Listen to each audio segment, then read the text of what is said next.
Berita selanjutnya pemirsa, ratusan masyarakat di Kecamatan Banyuasin 3, Kabupaten Banyuasin ikuti screening active case finding dalam rangka mengoptimalkan penemuan kasus TBC di Kecamatan Banyuasin 3.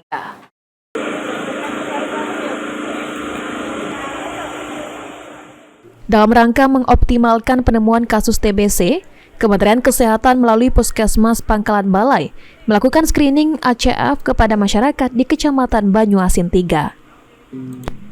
Yuliati, Wasor TB Dinas Kesehatan Banyuasin mengatakan, sebanyak 109 masyarakat di Kecamatan Banyuasin 3 mengikuti screening ACF yang diambil dari kontak erat atau kontak serumah dari penderita TB dan diperiksa ronsen. Selain itu juga penderita yang beresiko seperti penderita DM, gizi buruk, ODHIV, dan perokok juga dilakukan screening ACF.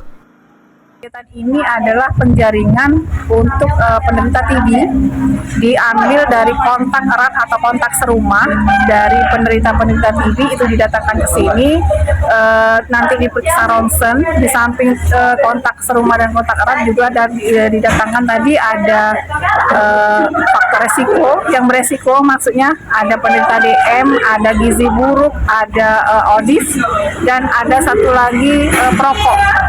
Jadi yang diperiksa pada hari ini sebanyak 109 orang yang sudah di ronsen tadi, ada 104, ada yang menolak anak-anak tadi yang nggak bisa di ronsen.